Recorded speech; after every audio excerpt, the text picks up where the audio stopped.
Okay, so the master class is being recorded, and this is our first master class in the second semester. And my name is Dr. Sameh, and I happen to be the coordinator of the course. You're either with me, I teach one class, or with Dr. Mohsen, he also teaches a class, and Dr. Arwa is also teaching, I think, a face-to-face class. So three different classes, but obviously the content is the same.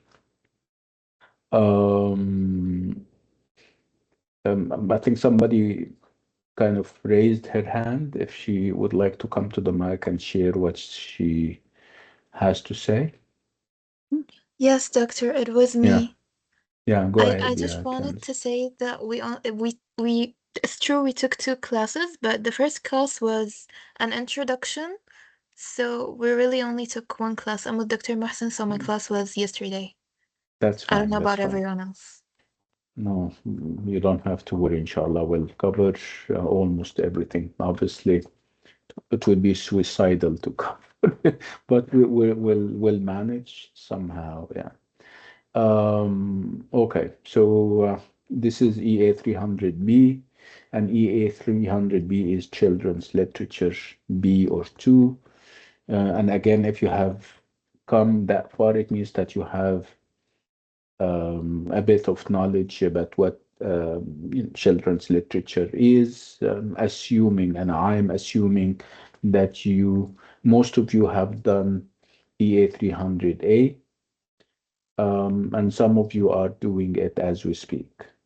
So whether you're this or that category, it means that you have some knowledge about what is ahead. Uh, this is a master class, and master classes are not regular classes. We try as much as we can to cover as much terrain as we possibly can. We try to answer all your questions, whether those questions are policy or procedure, and of course the substance itself. Um, Before we proceed, let me first of all um, agree with you on the agenda. What is it that we are going to do tonight? We're going to start off with um, information and news about Al-Jahiziyya exam, Al-Jahiziyya, preparedness or readiness. I think you have heard over the past few weeks you've been hearing about Al-Jahiziyya exam. We'll talk about that, and we'll talk about the dates and the material and everything in between. And then we move on to talk about the resources of the course. What is it, or perhaps where you can locate the books, where you can locate, explainers and material, support material, whether it's websites or YouTube channels or the LMS. So we'll talk about this aspect.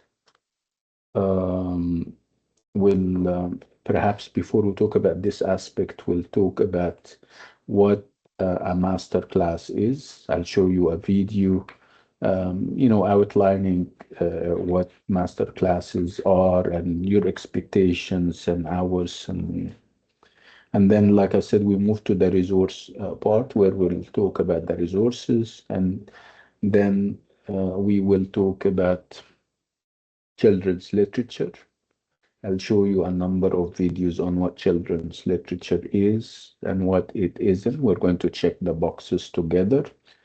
And then we move on, if we have time, of course, to Tom's Midnight Garden, the novel that we are starting the course with. So let's start with the Jahiziyya exam. Like I said, if you're EA300A or EA300B, it means that you're eligible for the exam. I'm sure you have heard, because you have ears enough, this is one, about the exam. We've been bombarding you with news and information about the exam. And we have even conducted a number of workshops. We have done a great deal research, and we have done and you know we have exerted efforts in order to make things easy for you. First of all, I'd like to check how many of you attended the classes that we have conducted for Al Jahiziyah. It was last week and the week before, I think. How many of you attended? It Me, was doctor. okay. So who else? Yeah, you may want to raise your hand. Yes. How many attended Al Jahiziyah preparation workshops? Only four. But okay, okay. طيب. Um, again, I don't want to waste your time and reiterate again how important this exam is for you and for the university. Of course, for you, it check your marketability. It checks how far you are ready for the job market. So it can make all the difference for you. And of course, it is also important for the university because with the amount of input, we know, of course, that you're going to make us proud and you're going to stand out if you compare you to other graduates from other universities. So we want to show the ministry and also show the world the caliber of our students. But don't deny us this. We've been helping you for years and we want you to show on the exam day. Um, and when is the exam day? It's February 17th.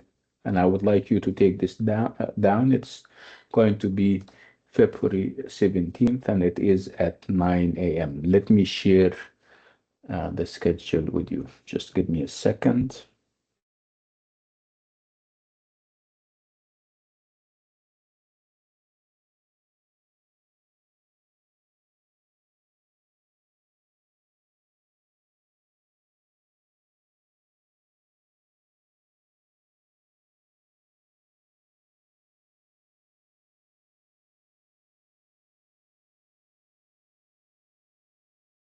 So can you see that?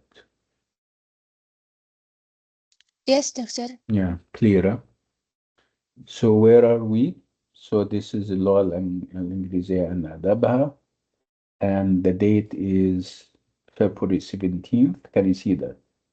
And it's at 9 a.m. and for only 90 minutes, an hour and a half. Is this asking too much, ya جماعة, to come to the university on the 17th at 9 a.m.? Can you commit that you're coming, inshallah, for the exam? Inshallah, doctor. Okay, Inshallah. okay. Inshallah. Okay, good. So if you're from Dammam, you go to Dammam campus. If you're from Riyadh, you go to Riyadh, to the university in Riyadh. If you're from Jeddah, you come to Jeddah branch and do the exam. There is Excuse just me? one session conducting, just one session at 9, right? Yeah, and 9 a.m. inshallah. Okay, Rama? Okay, so let's move somewhere else. Okay, of course you need material. You have already, if you attended our classes, our preparation classes, it means that you have the material. But we do have the material يعني combined together, even the questions, and you still have time to go over the questions and the material. I think we need to create a WhatsApp group for that. I need somebody now to volunteer and create a WhatsApp group for us for the master class. Can we have a volunteer for that?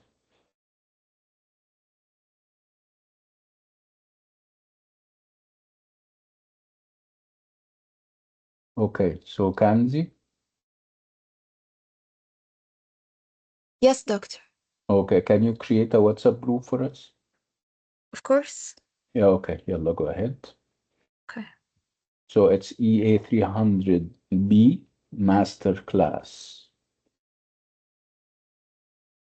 You may want to add second semester, for example, 2025, 26, second semester. Do you have my number? Then I want to be there with you guys. I don't. Could you please Okay. send it to me? Yeah, I'll send it to, I'll put it in the chat and you guys can see it.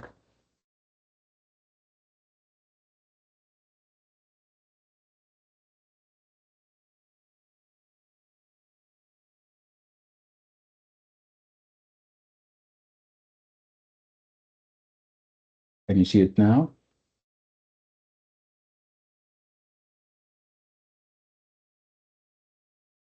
Okay.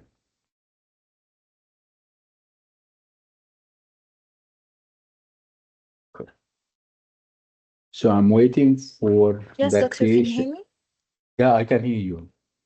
What Okay, did you just give say? me 1 moment. Absolutely. Okay. So we're not going to do anything until the group is created so that I can kind of put the Jahiziyya material for you before we forget, and then we'll move and talk about something else.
Good.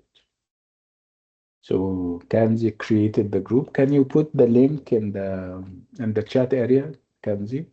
Of course, I'm copying Yeah, it. yeah, good. For everybody to join. And I would like you all to join now.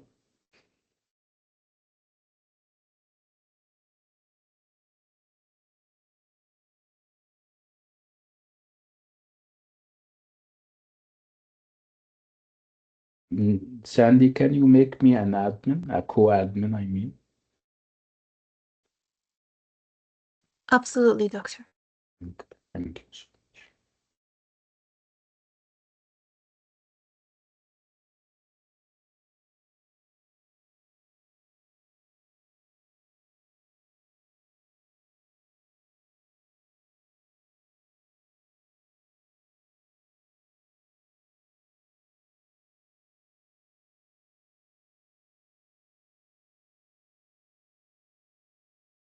Okay, make sure you join the group يا جماعة. Then I'm going to send the جاهزية preparation material now. It's done, doctor. I sent Oh, the link in the group chat and I made you an admin. ممتاز. Thank you so much. Let me now go to the group and share the material. I'm hopeful it's not big or so big or too big for the group, because sometimes it has a certain limited capacity. Oh, yeah, good. So, yeah, this is the one. And then we go to download, and then hopefully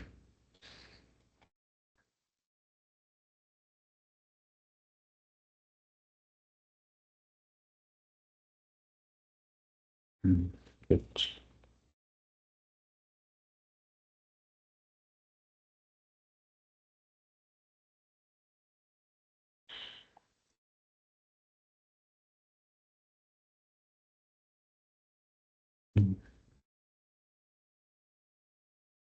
So the material is now on the group. Can you see that? Yes. Okay, this. So this is the material, and it's again, it's the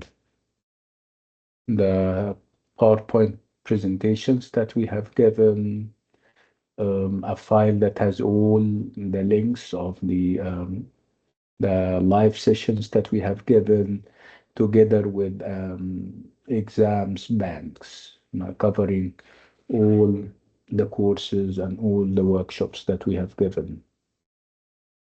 Okay, let's move on. Okay, nice. Let me shut this down and go back. Okay, nice. So again, it's on the 17th of February. It's at 9 a.m. You go to where you are. If you're from Riyadh, you go to Riyadh campus. If you're from Jeddah, you come here. If you're from Dammam, you go to Dammam branch. Okay. We have also created a WhatsApp group for this and for other stuff, and we have sent you the Jahiliyyah material, preparation material rather. Let's talk about the resources. The resources in terms of books, they are soft copies, and I'm going to create a folder for that. So I'll send you a link to a folder that has the primary and the secondary sources of the course. By primary sources, of course, I mean the original novels, I mean the picture books. And by secondary sources, of course, I mean the articles and essays that were written, and research papers that are written on those primary sources. So I'll create like a folder, a shared folder, and I'll send you the link perhaps today or tomorrow. So this is actually part of a whole range of sources that we have. What other sources do we have? We have a dedicated website together with the LMS. The LMS is an excellent and useful resource where you're going to find videos and everything.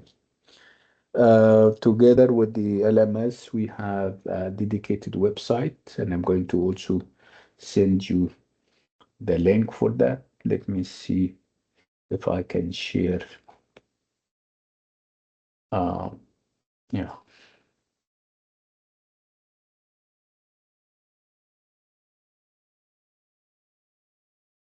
Yeah, this is the website that I'm telling you about. I haven't started uploading stuff yet, but I'll do that over the weekend, inshallah.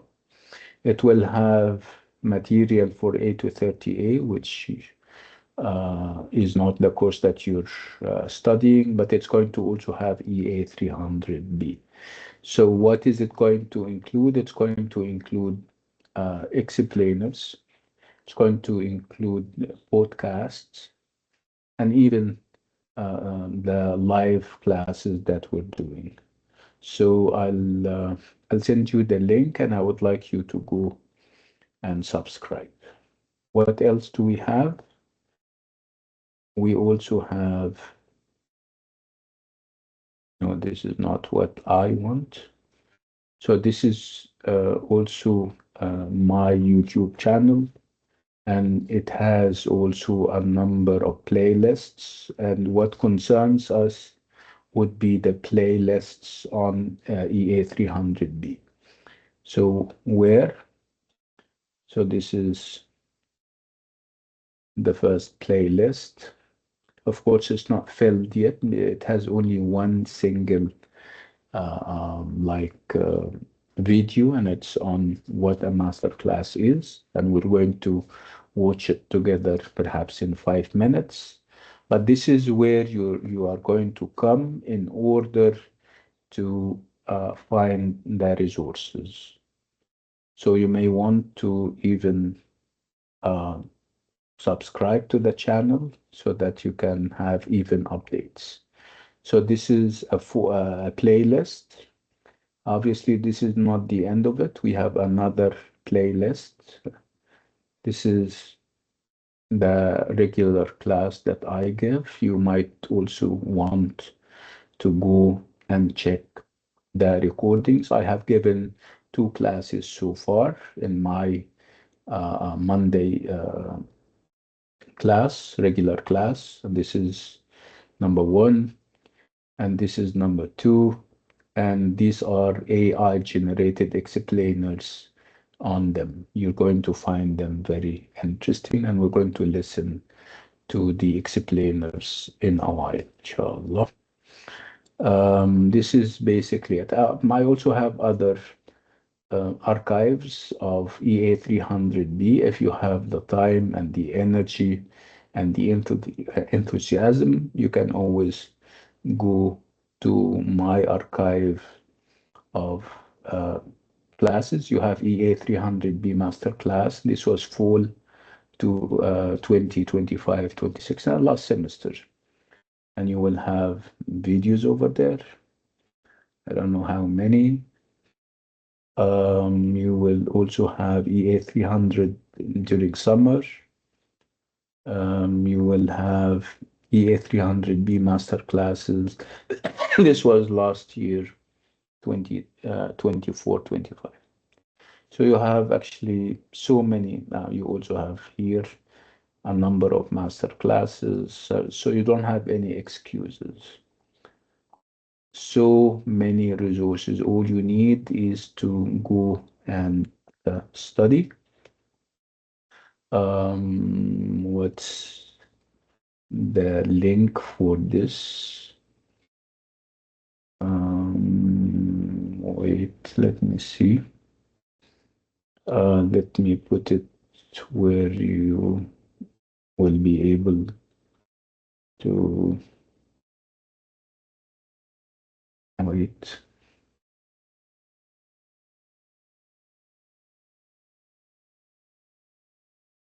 Okay, so go here and join so that you can receive the updates and everything in between.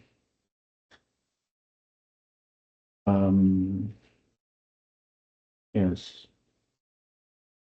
So the link of the channel is now on the WhatsApp group.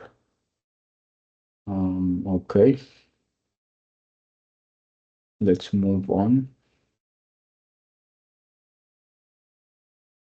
Okay. So is it clear now where the resources are, where you can find resources on the course? Clear? Can I see a show of hands endorsing the fact that it's now clear where you're going to find the material? Good. Okay. Right. Let's now move on to something else, which is the philosophy of master classes. What is it that you're going to find in a master class and may not uh, in a regular class? What's the difference? What are your expectations? Why? Why do we have master classes in the first place? Extra information and how the question to be an exam. Okay. Well, yeah, and I wouldn't say extra information. I would say we're going to consolidate the learning. You, when you come to the master class, you will have finished a class already, whether, and I think it's on Wednesday with Dr. Arwa and also with Dr. Mohsen, which means that you have information, you have knowledge, and we consolidate those efforts. We kind of ask questions that you may not have uh, um, found time for. We're going to also answer all the course relevant questions about the policies of the course, the different assessments, and how you can go about doing the assessments, and what they include, and how best to approach questions. What is it that we're expecting from you in the midterm, in terms of giving, you know, relevant answers, whether we're talking about the midterm, the final, even the in-class activities, and the quiz, the second quiz. So this is why we're here. We're here in order to perhaps close any existing gaps. So obviously, 2 hours a week wouldn't be enough.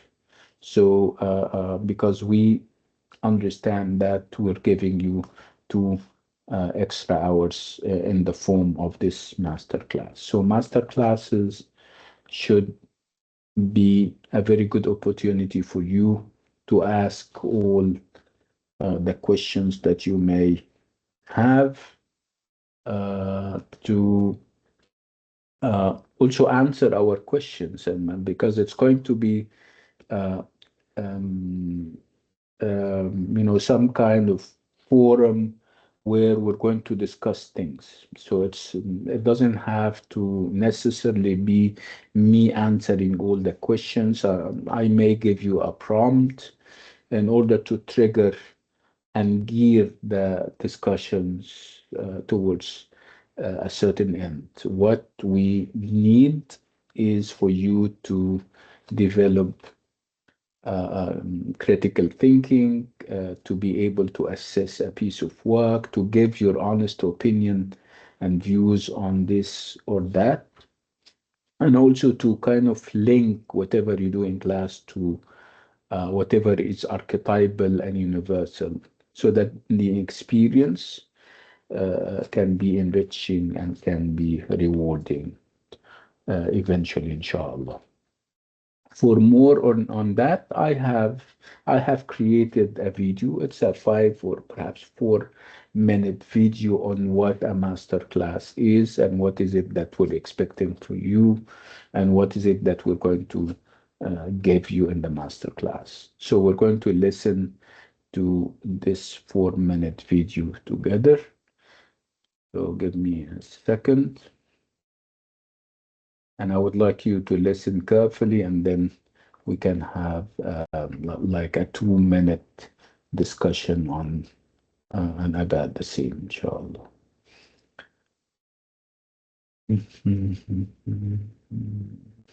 Okay.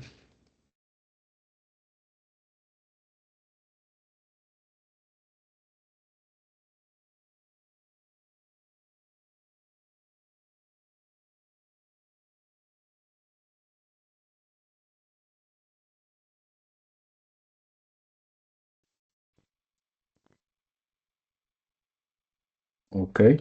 Can you see that? Hello.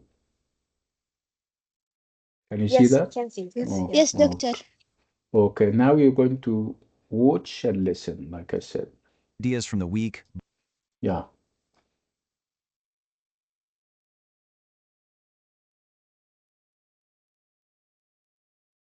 Something pretty. Can you hear that? Yes, doctor. Yes. Okay, good. Yeah, yalla, let's do it. Listen carefully. So here at the Arab Open University, we've got something pretty special. A unique opportunity that's really designed to give you a serious edge in your studies. It's called the Masterclass Advantage, and honestly, it can completely transform your entire learning experience. Okay, so let's be real for a second. If you're tackling an 8-credit course, you know the deal, right? The amount of material, the crazy pace, the high stakes, yeah, it can feel a little overwhelming. But trust me, you are not alone in feeling that pressure. But here's the thing. What if we reframe that? What if it's not just a heavy workload, but a challenge? And like any big challenge, the key to winning isn't just working harder, it's about working smarter. It means you need a real strategy. And that's where AOU's approach is just different. The university totally gets that for a course this demanding, just showing up to class isn't going to cut it. So they've built a unique support system to tackle this whole challenge head on. They've come up with this incredible dual support system. And it's not about just giving you more of the same old thing. No, it's about providing a different, totally complementary perspective. This is AOU's two-tutor advantage. So let's break this down. You've basically got a 2-person team in your corner. On one hand, you have your regular tutor. That's your registered mentor, the one who guides you through the syllabus each week, helping you build that solid foundation. But then on the other hand, you have the course coordinator. Think of them as the second expert who runs the masterclass. Their job is to pull all that knowledge together for everyone in the course. It's like a high-level coaching session. It's a 2 perspectives are better than 1 approach, and it works. And get this, it's not some one-time thing. Nope. This is a consistent, reliable part of your weekly schedule. Every single Wednesday or Thursday, you get this amazing opportunity to connect directly with the course expert and just lock in everything you've been learning. Okay, so what is this intellectual gym? What actually goes on in there? Because I can tell you, this is not a passive lecture where you just sit back and listen. It's a place where you go to actively work out and strengthen your understanding. Well, the main goal here is something called strategic reinforcement. But what does that even mean? It means the course coordinator revisits the key core ideas from the week, but, and this is the important part, with a twist. They focus on the nuance, the complex stuff, and the deeper discussions that you might not have time for in a regular, jam-packed class. This is where you're going to have those deeper discussions, tackle some really challenging prompts. It's not just about memorizing what you learned, it's about exploring the why behind it. And that right there is how you develop that sophisticated way of thinking that really sets the top students apart. But wait, there's more. The masterclass isn't just about the deep academic stuff. It's also super practical. You can think of it as your personal roadmap for actually navigating the course and getting the best grade you can. Honestly, the best way to think about it is like your North Star. You know how confusing things can get with syllabi, grading rubrics, and deadlines, right? Well, the masterclass is that one reliable point of reference that keeps you heading in the right direction. You're going to get real, actionable guidance. The course coordinator will literally help you decode what's expected in your assignments. They might, for example, take a past essay question and break it down, piece by piece, to show you exactly how to structure a top-scoring answer. They'll also give you tips on maximizing those participation marks and help you strategize for your exams. It's gold. So, see? It's the perfect combo. Deep knowledge about the subject, combined with a practical, procedural roadmap to success. It's that fusion of knowing your stuff and knowing how to show it. So, when you put all these pieces together, the real point of the masterclass becomes crystal clear. It's all about helping you make a really critical shift in your academic journey. It's literally the bridge that takes you from just knowing the material to truly mastering it. It's the difference between just remembering facts and being able to apply them, critique them, and discuss them with total confidence. So look, think of this as a personal invitation. The masterclass is your platform to step up, to engage directly with the expert, to ask those tough questions you've been thinking about, and to become a real active voice in your own success story. So the real question is, are you ready to use this system to your advantage? Go ahead, Check your calendar for this week's masterclass. Show up, level up, and turn this massive challenge into your greatest academic success yet. Yeah. What do you think? Do you know why we're here now?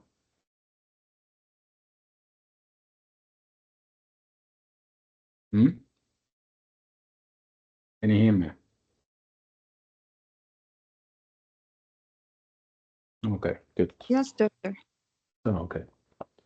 Okay, so this is what we're going to do. We're going to start and engage in debates and discussions. And thank God we have interesting material that would allow us the opportunity to debate and discuss and argue for or against things.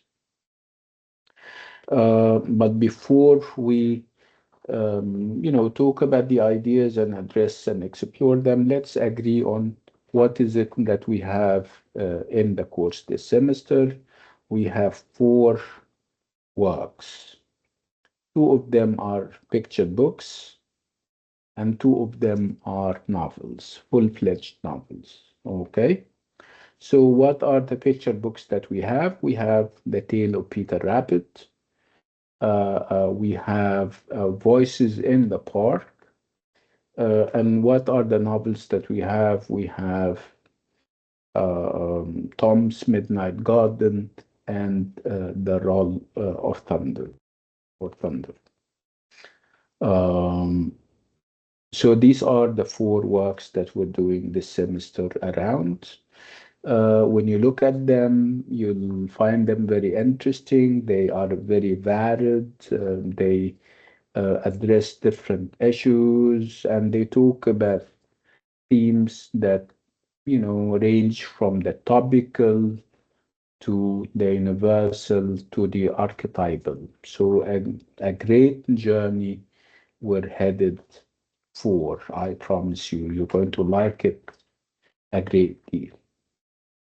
Again, what may and will make it even richer would be your input. The fact that you come to the mic and share and dispute things and contest and challenge ideas that I may be proposing. You don't have to agree with me. We can have our honest differences as long as you can back up whatever ideas you have with illustrations and examples from the text. You're doing an excellent job. So this is actually what we're trying to develop in you, the ability to voice out your opinions, to express them very freely, and also to be willing to accept other people's opinions. And you may want to differ with people, and they may want to differ with you. That's fine. Okay. So this is actually what we're doing. If you ask me about the assessment, of course, we don't normally change assessment midstream. So the assessment of last semester is the assessment of this semester, which means that we have 100 marks and they are divided over a number of assessment instruments. We have in-class activities, and they are 7 or 8, and they are done over the 3 or 4 months that we meet and we're going to start this as of next week. So I'm telling you from now that next week, when we finish from the master class, you go and do the first in-class activity on LMS. So we're starting next week. And again, we have 7 or 8 in total, and each and every one of them is out of perhaps a mark. And so this makes them 8. How about the remaining 2 marks? The remaining 2 marks are for interaction and participation and engagement. You know, the more engaged you are, the more interactive you are, the more responsive, the higher the mark. So this is the first 10 marks, the in-class activities marks, 8 for them and 2 for participation and engagement. And then we have the second quiz, and the second quiz is out of 10, and this is essay writing. We give you 2 essay topics and we ask you to write an essay on one of them. So where are you going to write those essays? You're going to write them at the university. We're going to set a date where or when you have to come to the university and do the second writing task, and it is at the university and it's not negotiable. It's not online. Make no mistake about it. So this is the second 10 marks. So you have now 20, and then you go to the midterm exam, which is out of 30. And of course, you know that you have to come to the university to do the midterm exam.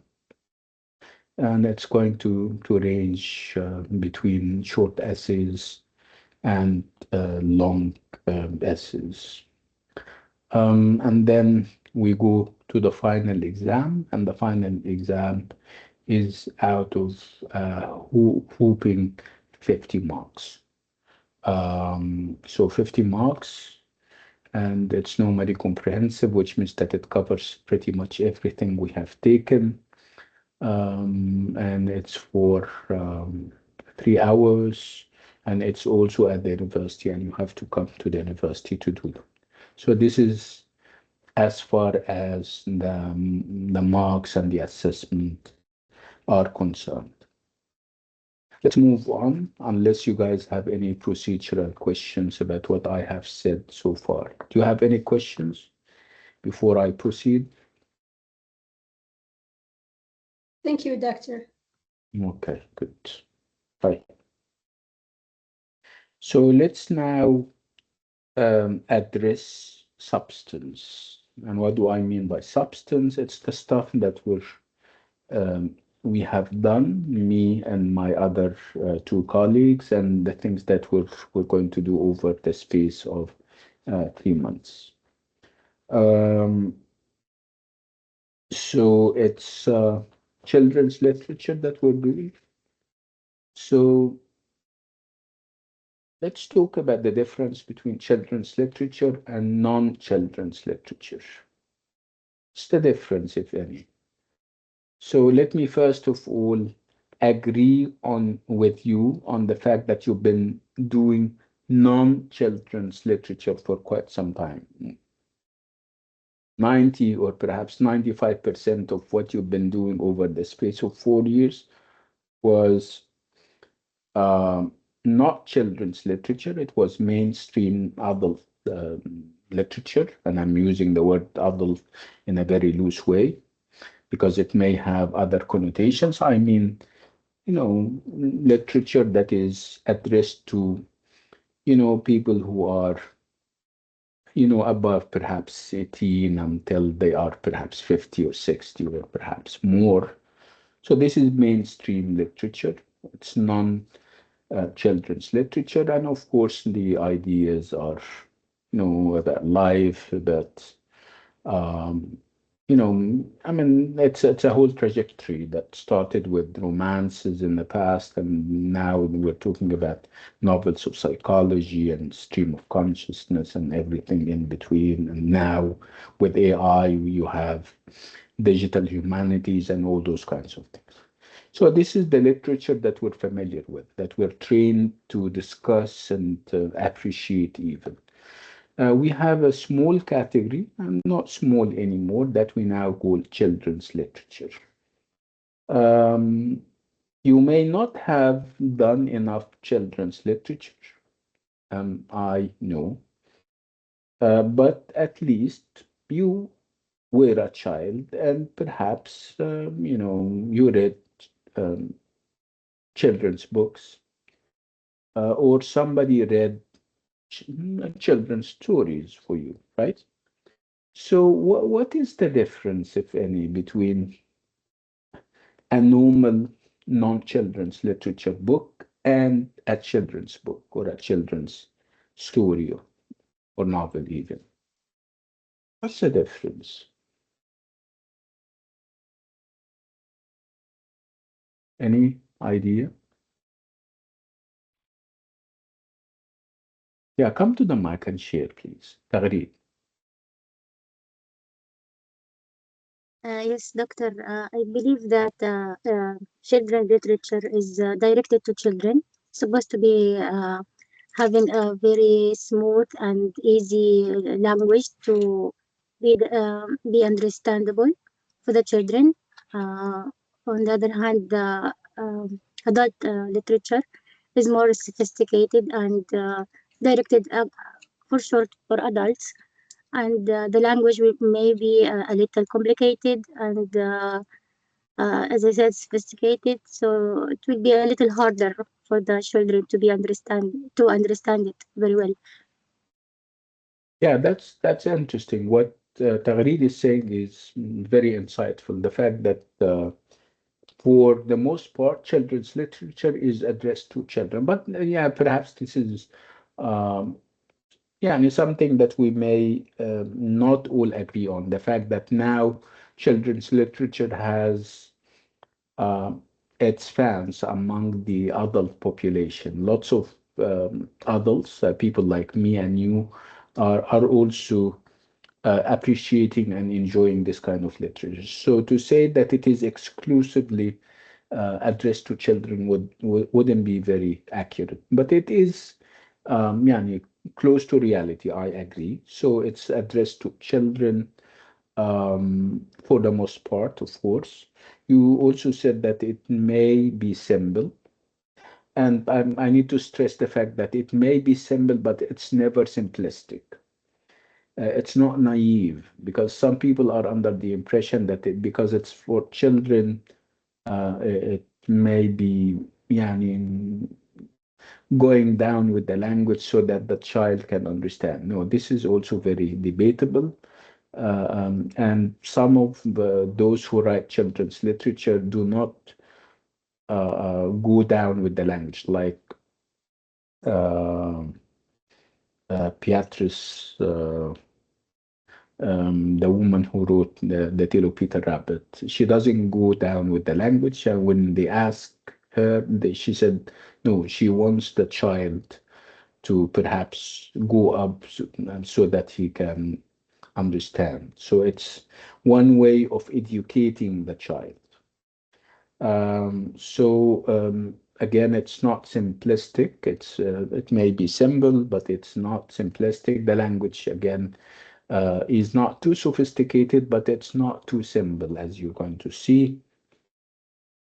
Again, I don't know whether Tagreed said that or not. You normally have illustrations, you have imageries and images. Again, because of we're considering the fact that we're talking about a child whose level of literacy is not that high, of course. Budur, come to the mic and share.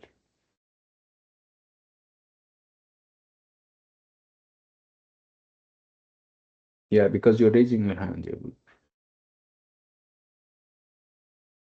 The difference between children's literature and the children's books or No, picture books I'm not talking is about, listen, wait. I'm not talking about the difference between children's literature and children's books because obviously picture books go under children's literature.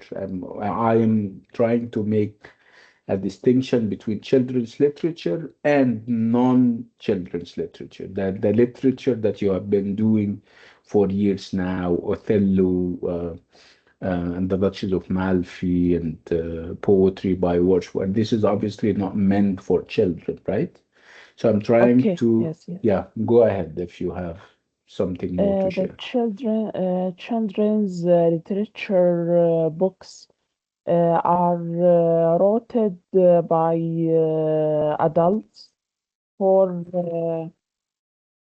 studying and for academic study. And the children's books or the stories are wrote for enjoy and take a benefit from it. Yeah, now let me rephrase what you're trying to say. You're trying to say that adult literature, literature that is written for adults and for older people, older than children, of course. This is perhaps serious literature. If we talk about children's literature, you're saying that it amuses the child and it also benefits them. It gives them perhaps moral lessons. I think this is what you meant. Thank you so much, Dina. I'm sorry, Budur. Thank you so much. Okay. So again, I'm stressing the fact because I'm going to build on that. If I say that children's literature is not as simple and simplistic as lots of people assume, I'm going to build on that. Yeah, Zainab, you have something to share with us. Come to the mic and share.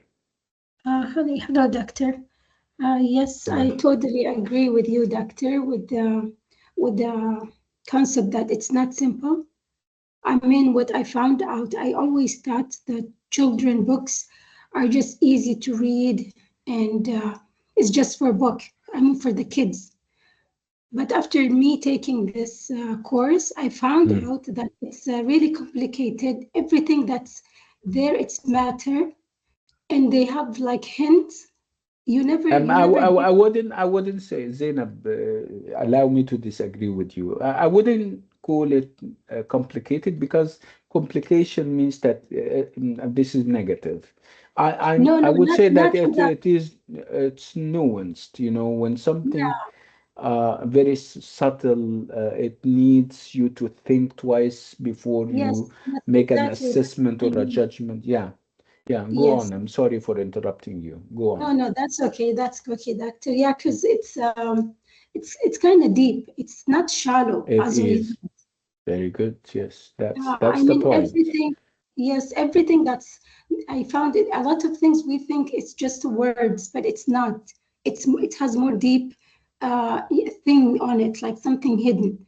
Now I Yeah, got this excellent. idea. Now I read a book, kids' books, and actually I found the small things that I wasn't aware about.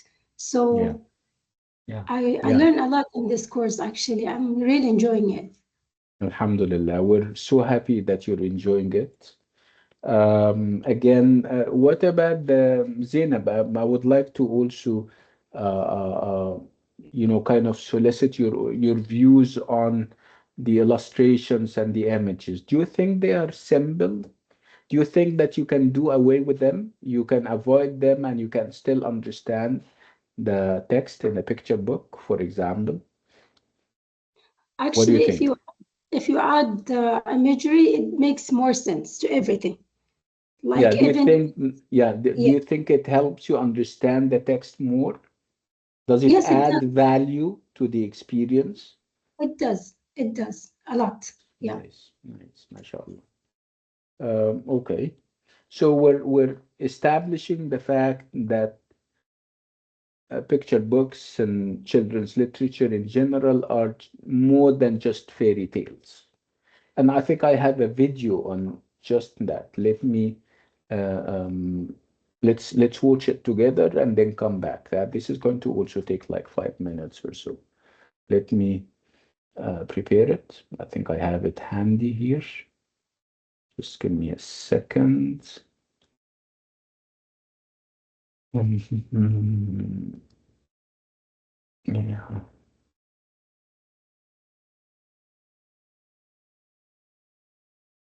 yeah.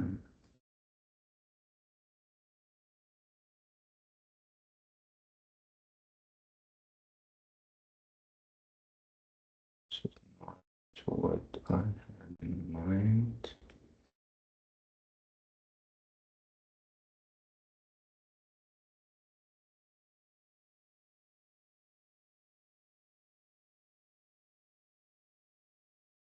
Okay.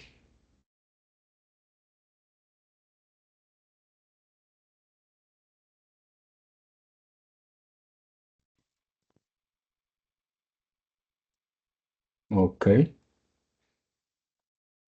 Are we ready? Can you see that? Yes. Yes. Doctor, we Okay. can see the slide now. You can what? We can Can see the you? slides, doctor. You can. We can Okay. see the screen. You can or you cannot? No, no, we can see it. We can see Alhamdulillah.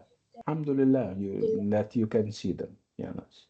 Okay, now I would like you to see and also listen. Okay, let's do it. Today, we're going to talk about something we all think we know inside and out, children's books. But what if I told you there's a whole secret world of complexity hiding behind those colorful pages and simple stories? Let's dive in. So let's start with a quick question. When I say children's literature, what's the very first thing that pops into your head? For most of us, it probably sends us on a little trip down memory lane, right? To some very specific and probably pretty nostalgic images.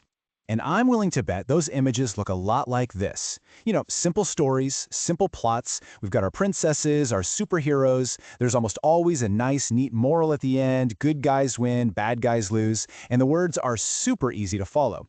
And hey, that makes perfect sense. It's what most of us grew up with. But here's where we're going to start to push back a little. This quote, it really gets to the heart of what we're exploring today. The whole idea that these books are only for children, well, that's just scratching the surface. There is so much more going on underneath. So let's start with maybe the most obvious example, picture books.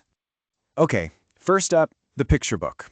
We see them everywhere, and it's so easy to think that the illustrations are just, window dressing. Something pretty to keep kids engaged while the grown-up reads the words. But that's not the whole story, not even close. Let's think about it like this. In a novel, the words are the undisputed star of the show. Any pictures are just bonus content. But in a picture book, the text and the images are a team. They're equal partners, and they're working together to tell a story that neither one could possibly tell on its own. So when you're reading a picture book, you're not just reading words, you have to read the pictures too. And that whole concept actually has a name. It's called a visual narrative. It's a story where the images are just as vital as the text. You literally cannot get the full story, the plot, what the characters are feeling, the big ideas, without decoding what the art is telling you. So if you remember one thing, make it this. Every single choice an illustrator makes, every color, every line, where they place a character on the page, it's all on purpose. The art is doing some serious storytelling work here. So, how do we start to see all this hidden stuff? Well, you have to put on your detective hat. It's like cracking a code. First, look at the colors. A page filled with bright, warm yellow feels totally different from a page of shadowy blues and grays, right? That's pure emotion. Next, check out where the characters are. Is our hero big and bold in the center of the action, or are they tiny and pushed off to the edge of the frame? And finally, think about scale. A huge, overwhelming forest towering over a tiny little character, that can scream loneliness or danger louder than any word could. This is your toolkit. Okay, let's move on to another staple of children's lit, talking animals. It's so easy to just write them off as silly, childish fun, but what if I told you that a wise old owl in a story is part of a literary tradition that goes back thousands of years? The fancy term for this is anthropomorphism. It's a bit of a mouthful, I know, but all it means is giving human traits to non-human things. So animals talk, they wear clothes, they have very human-like problems. And this is an ancient storytelling trick. It lets us explore really complicated human stuff, like greed or courage or foolishness, from a safe distance. And I mean, this is a tradition that is as old as storytelling itself. We're talking about Aesop's fables in ancient Greece, which used animals to teach us about our own flaws. You see it in classic Persian and Arabic literature, where animal characters were used to talk about really complex politics and philosophy. So the next time you see a talking rabbit in the picture book, just remember he comes from a very long and distinguished line of literary figures. Okay, so we've got some new analytical tools in our back pocket. Let's put them to the test. We're going to see how even something as incredibly simple as a book's title can be absolutely packed with meaning. We're going to take a look at the title of this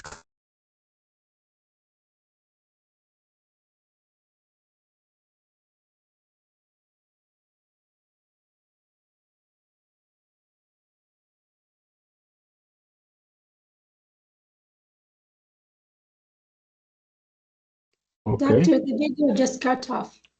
Excuse me? The video is cut off. Yeah, because I stopped because it started to talk about Tom's Midnight Garden, and this is obviously something that we're going to do after the break. But before we go to the break for 10 minutes, I would like to ask you, what is it that we missed about children's literature? We were talking before the video, we were talking about some characteristics, and we said the idea of simplicity, the idea that they are primarily addressed to children. We spoke about, the fact that they are nuanced, the fact that we can learn a lot out of them. What did we miss? What is it that we didn't talk about that the video highlighted about children's literature and about picture books? Still remember from the video?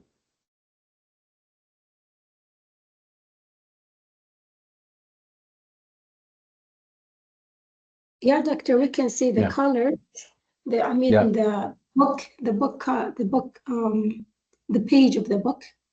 It says a lot. The title, the color, and Okay, so we before the recording or before the video, we didn't talk much about the image. And if you have an image is made up of people, made up of places, made up of backgrounds. Okay, so people can be small and they can be big, they can be short and they can be tall. Okay, backgrounds can be black and they can be white and they can be colorful, right? People can be on the peripheries, they can be on the corners of the page, and they can be in the center.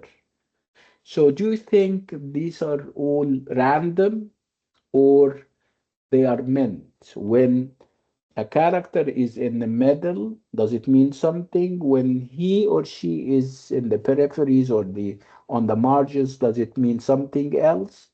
If the character is tall, if the character is small, if you have two characters, one of them is tall or big and one of them is so small, if we have dark colors in the background, if you have a change of seasons, if you have fall or autumn, is it different from spring?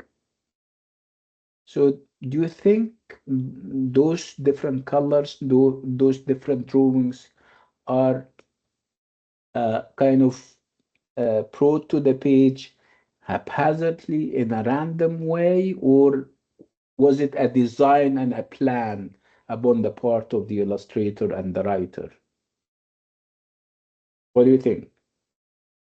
Yes, it's planted. Reem, you're saying something. Come to the mic. Yes, doctor. Yeah. Do you hear me? Yeah, Can I you can hear me? hear you. Or Yeah, I can hear you. yes, Yes. it's meant for something. Every character in his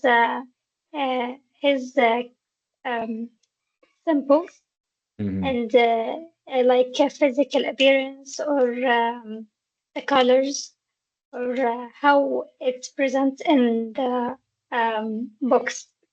Yeah. What I like Stories, about yes. what Reem said was the idea that we have symbols, we have signs. Okay, so if you have a symbol, for example, if we talk about the Saudi flag, for example, and we say that it is all green, do you think that green means something or it was just chosen like that? Of course, it means Of something. course, So yes. we're saying that the flag or the color, the green color in the Saudi flag is symbolic. it means something beyond the color. Okay, so it's like having a code. Do you know what codes are? So the color can be a code. And what do people do with a code? They try to crack and decipher the code. So if we have different colors in a picture book, I need to know why I have red, why I have white, for example. So these are codes that I need to crack or uncover. If I have a tall character and I have a short character, or a big character and a small one. So these are also very symbolic. Okay. If I if I have a character on the margin and I have a character in the center. Okay, so these are all symbols, and with symbols and signs, we need a way of cracking them. We need a way of uncovering those symbols. So what is it that you need to do now? You need to develop this sense that you don't take colors for granted. You don't take the size for granted. You need to ask why. And this applies to children's literature and also to other kinds of literature. Why is the character small in comparison with another big character? Why is this character always on the margin and another character is in the center? Why is the background black or dark? Why it is white? Why it's winter? Why the trees? I mean, there are leaves on the ground, for example. So they have symbols, and you have to crack and uncover those symbols. And this is what we're going to be doing all the time. We're going to develop a toolkit for unlocking the secrets of those images and picture books. Another very important idea when it comes to children's literature and picture books is also the idea of fantasy. The fact that with children's literature, you normally have flights of the imagination. Whatever you don't accept in a normal mainstream novel, you would accept in a picture book or in a novel for children. For example, I'm sure you have read, or perhaps somebody has read for you, um, stories or tales where there is magical carpets, where you have witches that spell, kind of magic spells on other, cast magic spells on people, turn them into stone, right? You have seen creatures that are half human and half animal. You have seen animals speak and behave like human beings. So these are all fantasy or fantastical, right? These are things that are not realistic, that you don't see in real life. So this is acceptable in children's literature and perhaps not very acceptable uh, uh, in mainstream literature, even though we now have a genre that is called magical. They call it what? Magic realism. Uh, Again, for the most part, this is not very realistic, and you only see in children's literature. So fantasy and the power of the imagination is all in all in children's literature. Um, we also heard the explainer, or in the explainer, we heard something about anthropomorphism. And anthropomorphism is when you have animals having human qualities. They speak like us, they behave like us, they love and hate, they are greedy, they are envious, they have all the characteristics and qualities of human beings. So this is something that is normally associated with children's literature, and it has its history or its roots way back. You go as far back in time to the Greeks and the Romans, well, especially the Greeks. With the Greeks, you would have people like Aesop, this very famous fabulist. He used to write fables where animals would speak and they behave like human beings, and you normally have a moral lesson. Even in Muslim and Arabic literature, you have something similar. And I don't know whether this is Arabic or Indian. You have Ibn al-Muqaffa's Kalila and Demna, which is based on tales or I mean Indian tales by a writer called I think Daidaba. Daidaba is Indian. Um, you also have Farid al-Attar's Mantiq al-Tayr, which is Persian, and it's also about the gathering of I think birds, and they were discussing things like human beings. So what I'm trying to say is that anthropomorphism is not a new invention, and it's not a European invention either. It has always been there for thousands of years.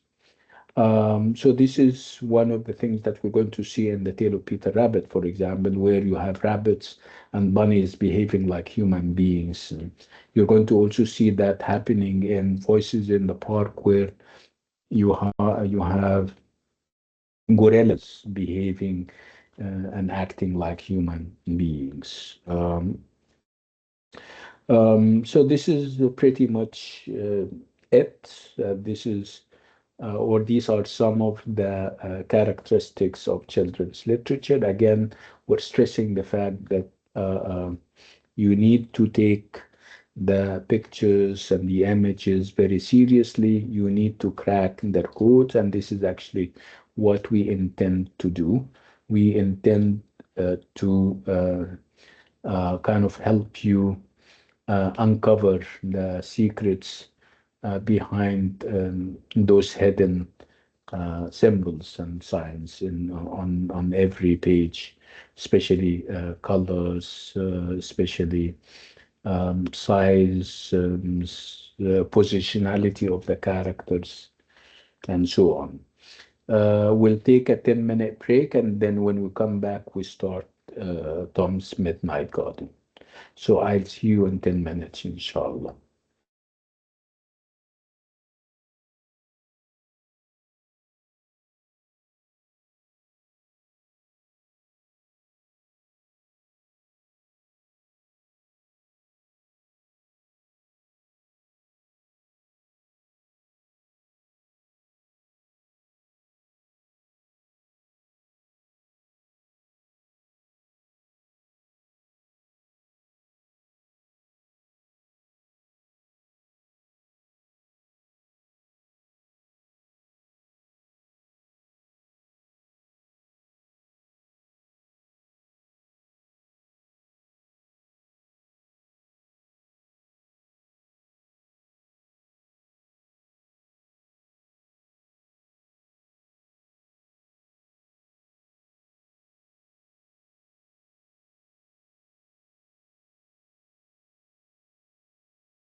I'm back. Are you guys all back? Yes, Doctor. Hello? Yes. Okay. Give me a show of Yes, Dr. hands. Raise your William. hands. Yeah. Raise your hands.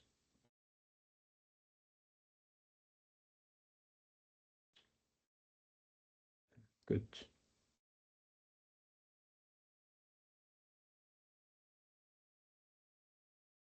Okay. Bye. So before the break, it was all about, actually, we have covered a lot of terrain, ranging from whatever is policy and whatever is procedural. And then we moved on to talk about children's literature and the difference between children's literature and non-children's literature. We then moved to the characteristics of children's literature. Especially picture books, we highlighted the importance of the images and pictures, and we said that they are very significant and they are full of symbolism. That's why we're now calling those kinds of picture books visual narratives.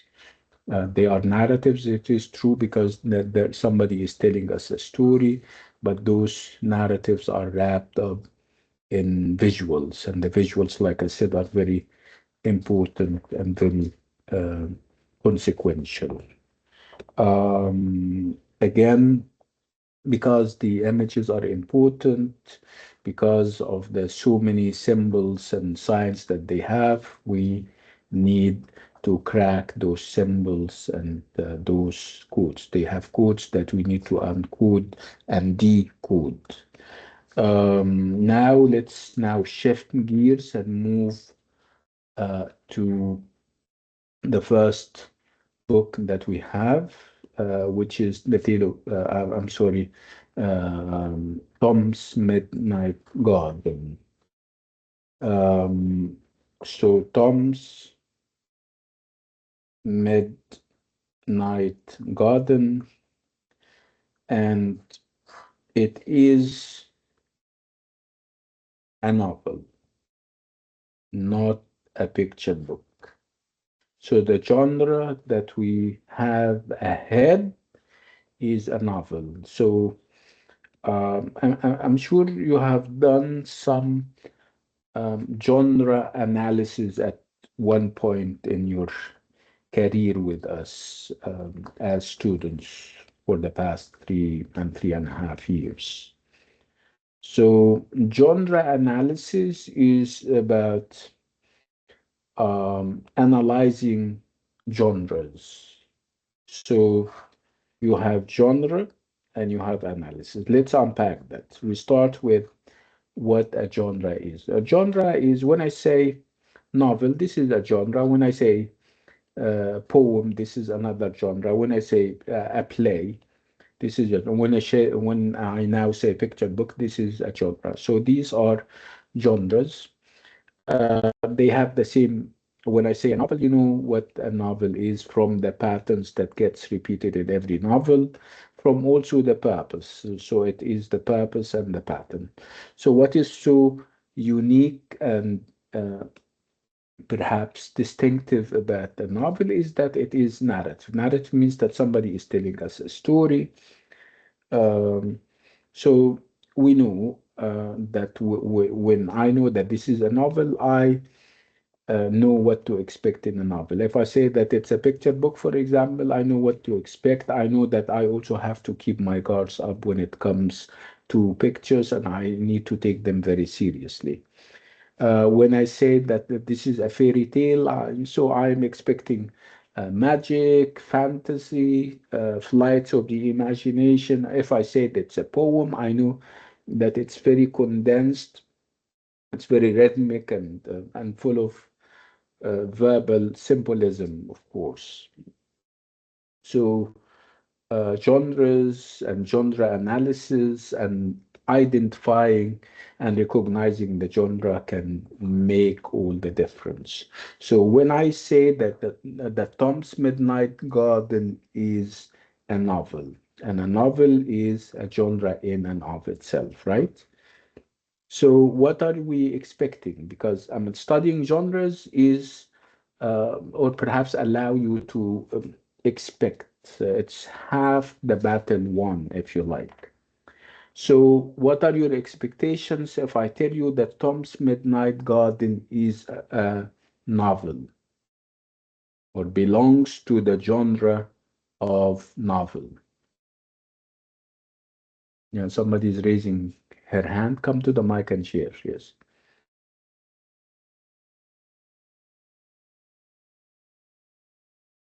Yeah, two people are raising their hands.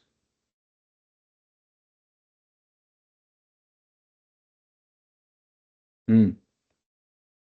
Yeah, Budur.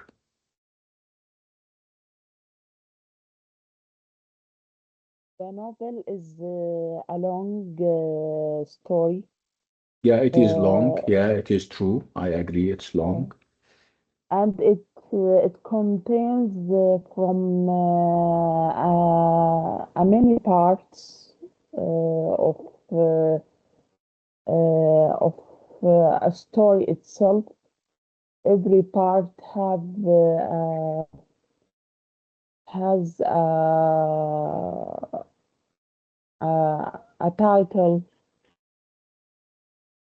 Okay. Yeah. Okay. So and events, yeah. different events. Yeah, yeah, it has action and events and incidents, and the action has to move forward, and you get also complications. Yeah, thank you so much, Budur. Yeah, it's long and it's a narrative, of course, because we have a story telling. This is very important, the idea of narrative. You have somebody telling a story. Okay, so somebody else is raising his or her hand. Come to the mic. Yes, doctor, can I answer? Yeah, yeah, absolutely. Okay. The story makes real life in magic. Tom finds a garden at midnight. This helps No, children no, use no. their imagination. Wait here, Sadi. You're jumping the gun, like they say. I mean, I would like you to tell me your expectations, not what you know about Tom's Midnight Garden. So if we say that this is a novel, so you expect what? Storytelling? You expect rivalry and conflict? You expect what kind of language? These are the things that we're talking about the basics now. We're not talking about a specific novel, mind you. Sadim, yeah, go ahead. It teach about time. It talk about loneliness. It teach No, friendship. you're talking about the novel genre in general or Tom's Midnight Garden? I talk about Tom Midnight Garden. No, I don't want you to talk now or yet about Tom's Midnight Garden. Let's talk about that genre that we now call novel, because if we establish what novels are, it's going to help us a great deal in understanding Tom's Midnight Garden and all the novels that we may have. Thank you, Sadim, so much. So yeah, and that's interesting. I mean, the idea that we have, like I said, a narrative where you have a narrator. This can be first person saying I or we, or can be third person saying he or they, and this first person can be telling the story from his or her point of view. We can be held subject or hostage to whatever he or she says. And you also have, um, a third category of narrators that we call unreliable narrators, those who are either children or perhaps people under perhaps drugs or they are intoxicated, or we're talking about mad or crazy lunatic people. So these are the different categories, and we may talk about them perhaps later. Now, let's focus on Tom's Midnight Garden. If we say that with novels in general, we have narrative. Yes, we have, this is a narration. We have a story, and if you have a story, then you have characters, you have people, you have a place, you have time, and you have people acting and reacting, interacting together, and out of those encounters between and among people, you have conflicts, you have struggles, you have different types of feelings. Sometimes people are happy with each other, sometimes there are animosities. I mean, novels reflect life, and whatever happens in life, you can see replicated in a novel. Um, so this is what we're going to see in Tom's Midnight Garden. Tom's Midnight Garden is a novel, and I'd like to address myself now to the title of the novel. And the title of Tom's Midnight Garden is Tom's Midnight Garden. Let's unpack the title and see whether it has the elements of a novel in it or not. So Tom's Midnight Garden. So novels have characters. Do we have characters in the title? Yes, we do. Yes, Tom, We right? have Tom. Tom, yes, very good. The Novels have setting, and setting is time and place. So do we have setting in the title? yes, we do. Yeah. Which is which? It's the small flat with the garden. Midnight is the time aspect of the setting, and garden is the place aspect of the setting, right? Yes. Okay, good. Okay, yes. So this is the title. So this is perhaps this is a surface level uh, analysis of the title. Let's go deeper. So Tom's Midnight Garden. What is significant about, or what is perhaps significance about the title? Significant about the title. Tom's Midnight Garden. What is so striking when you first heard the title? What came to your mind? Tom's Midnight Garden. Yeah, go ahead. Um, that the story mainly happen at when the midnight start. Yeah, Then it's at people, midnight. Yes, midnight. Yeah, midnight. I mean, the idea of night, does it mean something to you? Yeah, yeah, Um, تغريد. I'm Yeah. present. yes, What do you normally associate night with? Good things or bad things? Or perhaps both, or perhaps neither. may- maybe frightened things. Do you go out at night ولا you stay at home at night يا تغريد؟ Not very late at night. No, Okay, nice. So with you, night means what? Means freedom? it means like dreams or fantasy starts. Nice, very nice. Yeah, and all it may also mean nightmares, right? Yes, basically. Okay, that's interesting. Okay, so the midnight aspect would refer us to ideas about perhaps something mysterious because you normally people under the cover of darkness can also do stuff that they wouldn't do in daylight, right? So you have things that are secretive, you have things that do not normally happen in broad daylight because again, night is also associated, like Tagreed said, with dreams. Whatever is, and in dreams, you need to suspend your disbelief. So whatever does not happen in reality can happen in dreams. You can be rich in a dream, right? You can graduate tomorrow in a dream.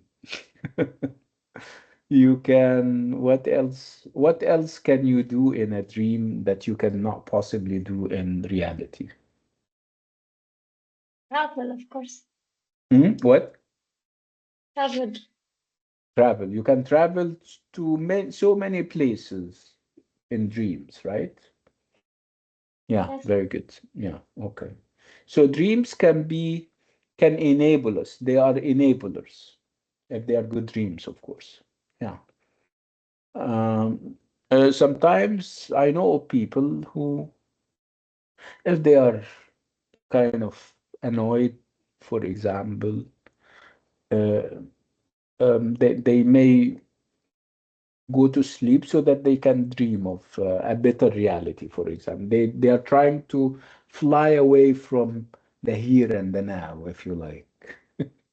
Yeah, okay. So it's midnight, and when it comes to the idea of night or midnight, we need to stop and think. Why midnight, not broad daylight, right? And then you have Tom, and you have garden. What are the associations of the word garden? Without think, I don't want you to think. What comes immediately to your mind when I say garden? A happy Flowers, place. Brumi, what? beautiful. What? Happy place. For example. Yeah, garden is a happy place because people get together, perhaps. Yeah, go on. It's a happy place that you can uh, uh, spend your time, your childhood freedom, And for example, yeah, and yeah, you uh, can exercise your freedom in a garden. You can play. You can find friends and peers. Yeah, that's interesting. Yeah, the Sadim. landscape also. Mm-hmm. Yes, it is a place that the children can play with.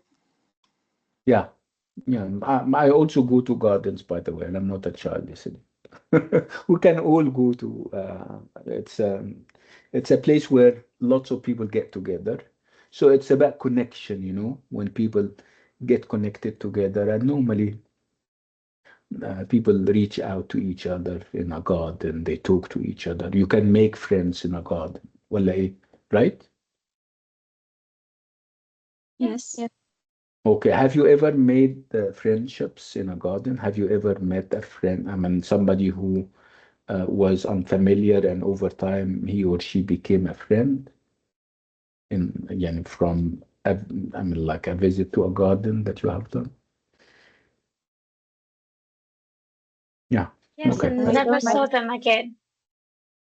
Yeah. Oh, yeah. Go ahead. Sister doctor, every time she go to to a park, she come back with different friends every time. So Yeah, she yeah, do that's interesting. she do She's have Yes, I do. obviously, something, and this is you're talking about your daughter. yeah. Yeah, she's magical, Yeah, which means that she has this charisma to her. The fact that people get attracted to her and she gets attracted to them, right? Yeah, she's just 6 years, but Yeah, every that's time she has friends. very lovely age. MashaAllah, ربنا يخليها لك يا رب. Okay, that's interesting enough. Let's move on. So Tom's Midnight Garden, and the garden will talk a lot about the garden. The garden is very important to the extent that you may want to consider the garden a character in and of itself. This is something that we're going to talk a lot and often about as we proceed, inshallah. So before we leave, I would like us to watch another video about Tom's Midnight Garden. I'm sure you're going to like it. And then when we come back, we reflect on it, and then I'll allow you to leave. Uh, just give me a second.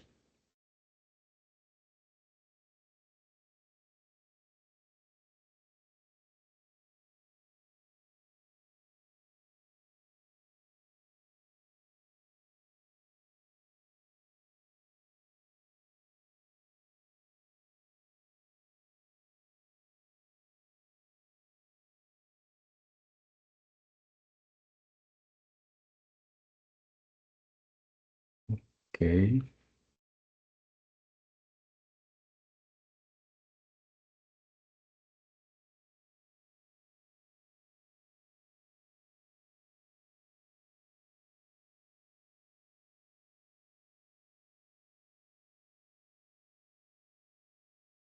Okay, let's do it.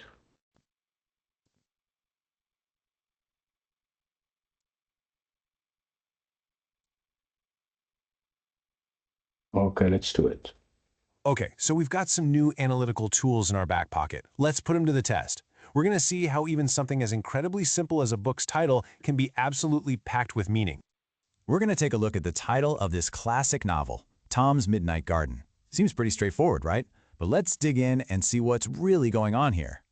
Let's just break this down. In only 4 words, we have the 3 key ingredients for any story. We have Tom, boom, that's our person, our character. We have midnight, that's our time. And we have garden, that's our place. The entire world of the story is set up for us, right there in the title. But let's go even deeper. What's the feeling of these words? Midnight. That's not just 12 a.m., is it? It's magic. It's secrets. It's when the normal world is asleep and anything can happen. Maybe it's a little bit spooky. And what about a garden? Well, that could be a beautiful, safe, wonderful place, or it could be a hidden, overgrown, mysterious place. See? Just from the title alone, we're already getting a powerful sense of atmosphere and intrigue. So after this quick tour through hidden messages and pictures, the secret history of talking animals, and the power of a title, what's the big takeaway here? Well, it's time to look at those old books on your shelf in a completely new way. Let's just wrap it up. Children's literature is absolutely not simplistic. It's complex, it's layered, it's a whole field of these visual narratives that we have to actively decode. It's full of powerful literary tools that have incredibly deep historical roots, and honestly, it is just as worthy of serious analysis as any book written for adults, period. So I'm going to leave you with a challenge. Go to your bookshelf or your parents' attic and find your favorite book from when you were a kid. Open it up, but this time look at it with these new tools. What secrets have been hiding in plain sight all these years? Go find out. I think I have something else about Tom's Midnight Garden as an introduction. So let me stop. Let me look for it very quickly.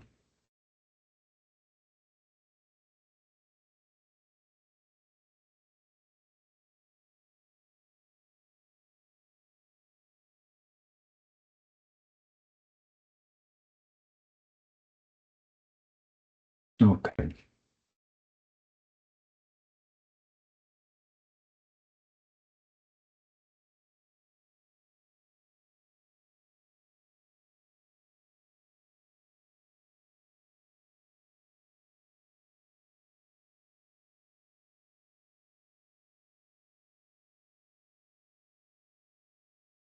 Okay, let's listen to this one.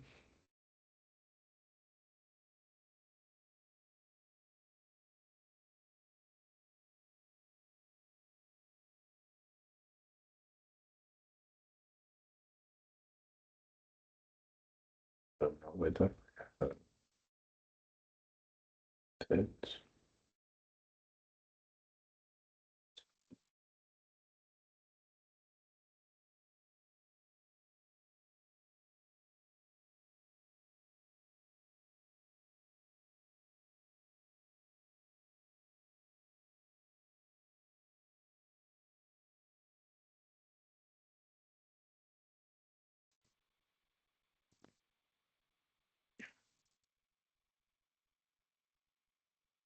Let's do it. Have you ever found yourself wishing you could just escape? Not to a place, but to a different time? Maybe it's a favorite memory, or even an era you've only ever read about in books. Well, today we're going to dive into why so many of us are drawn to the past, and we're going to use an absolutely magical story called Tom's Midnight Garden to figure out what's really going on with that powerful pull. So let me ask you something straight up. If you had a time machine, just one round-trip ticket, where are you going? Back to the past or forward into the future? Now think about it for a second, because your answer actually says a whole lot about what you might be searching for. You know what pretty much boils down to 2 things. People who choose the past, they're often looking for security, for that warm, cozy feeling of nostalgia, a return to something they know and love. But the future trippers, they're all about curiosity, about growth, about the thrill of seeing what's next and what we could all become. But what's really fascinating is that when you ask most people this question, they choose the past. So let's dig into that. Why is the pull of yesterday so incredibly strong for so many of us?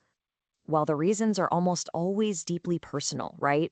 For some, it's just the security of a time you've already lived through. No surprises there. For others, it's about wanting to relive those happy old days, maybe the best summer of your life. Or it could be that deep, aching desire to see friends or family who aren't with us anymore. And sometimes it's just a fascination with a whole other time, like the Victorian era, which we imagine as this, grand, beautiful, simpler time. But here's the catch, isn't it? Is our memory of the past even real? As this quote points out, we have a funny habit of looking back with, well, rose-colored glasses. Nostalgia is a super powerful filter. It makes us remember all the good stuff and kind of forget about the bad. So if you actually went back, you might be in for a rude awakening. And that exact tension between a tough present and this picture-perfect past is right at the heart of the story we're going to look at today. It's a classic called Tom's Midnight Garden, and it's all about a boy who finds a secret escape from a reality he just can't stand. So, the story kicks off with our main character, Tom, in a really tough spot. His brother gets the measles, so he gets shipped off to his aunt and uncle's place, which is this super dull, boring apartment with nothing to do. He's totally alone, he's lonely, and he feels completely trapped. Basically, the kid needs a way out. Badly. And then he finds one. One night, this old grandfather clock in the hall does something impossible. It strikes 13 times. When Tom creeps downstairs to check it out, the boring old backyard is gone. In its place is this huge, magical, sprawling garden. And it's there that he meets a girl named Hetty, a friend from a totally different era. So what this story is, technically, is a perfect example of a time slip narrative. It's a whole genre of stories where the characters don't, build a time machine, they just slip. They travel through time without meaning to, usually falling out of a difficult present and into a really interesting past. It's such a powerful way to explore that deep human urge to escape. Okay, so to really get why this particular story hit so hard when it came out, we've got to zoom out a bit. The author wasn't just writing about some kid's fantasy, she was tapping into a feeling that was in the air all across the country. See, the book came out in 1958. That's over a decade after World War II ended. And you'd think winning the war would lead to good times, right? Well, not exactly. For Britain, the 1950s were actually a time of widespread frustration and disillusionment. The country was broke, everything was a struggle, and that bright future everyone had fought for, it just wasn't happening. And this is the whole setup, right here. Tom's present is 1950s Britain, gray, difficult, full of post-war frustration. But the past he escapes to? It's a perfect, idealized version of the Victorian era, a time people remembered as luminous, full of prosperity, confidence, and stability. I mean, the contrast could not be more dramatic, and that is absolutely on purpose. 1958. Just remember that year. It's the perfect snapshot of this feeling, a nation that felt let down by its present and was looking back to a so-called golden age for a little bit of comfort. But here's the thing, and this is really important. This story isn't just about running away. It's about what you find when you look back, and, crucially, what you can bring back with you to face your own reality. And this, right here, is the core idea. The point of visiting the past isn't to live there. It's to find the strength, the moral and perhaps spiritual ammunition, as one critic put it, that you need to deal with the challenges of your own time. And believe it or not, Tom actually learns some huge lessons in that garden. Through his friendship with Hattie, by hearing about her struggles, he learns empathy. He starts to accept the parts of his own life that he can't change, and he comes to understand that even in a magical garden, time really only moves forward. All right, let's tie this all together. What this story really gives us is this powerful idea that our relationship with the past isn't just about hiding from the future. It can actually be the very thing that prepares us for it. I mean, you can literally see Tom's transformation play out. He starts off as this isolated, unhappy kid who's just running away. Then he discovers this magical past, and through his connection with Hattie, he learns empathy. And that experience is what gives him the strength to finally turn around and accept his own present. And let's be super clear about one thing. Hattie is everything in this story. She is not just a sidekick or a friend. She is the essential catalyst for his entire journey. Without that connection to the past, that human connection, Tom's growth just would not happen. She is the absolute key. Which leads us to one last kind of mind-bending question. If Hattie is the real key here, if she is the one who fuels his journey and teaches him everything he needs to know, then why in the world is the book called Tom's Midnight Garden? Whose story and whose past is it, really? We didn't all enjoy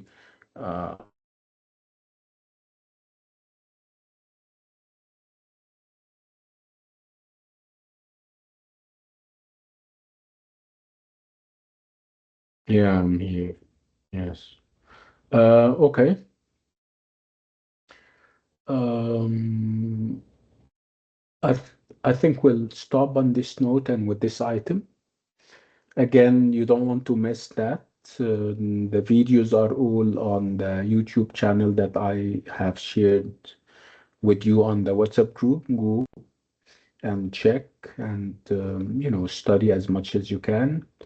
And when we meet again next week, we will talk more about Tom's Midnight Garden. Let me just remind you that next week, inshallah, when you finish from here, when you finish the master class, you will have your first in-class activity.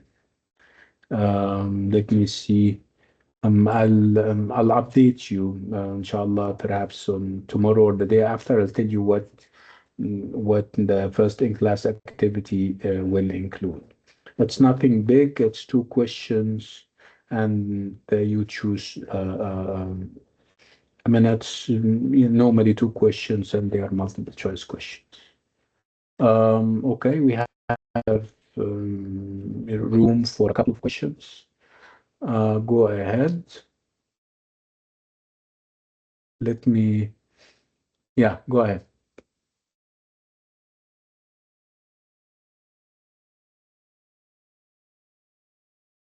Okay, so you guys don't have any, yeah. What?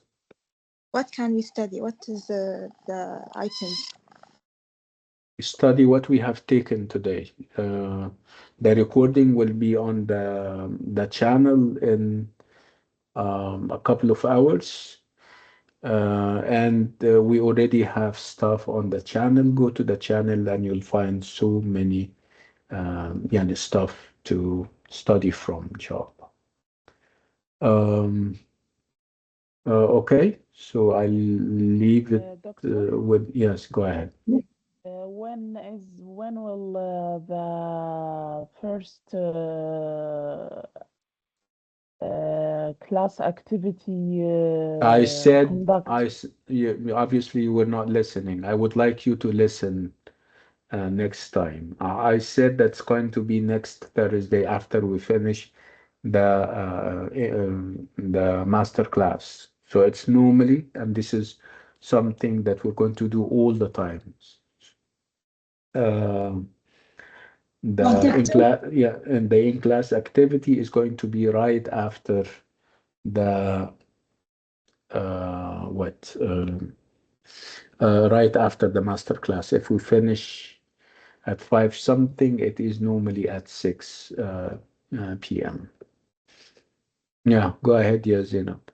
Yeah, doctor, I want to ask you about the Jahiziyah. Yeah, go ahead. Do I have to apply to it? Because I heard one of the girls, they said that they You will don't have send. to apply, just show up on the exam day. You don't have to sign up for anything, just come. Okay, perfect, doctor. Yeah, I'll see you again Doctor? now. Yes.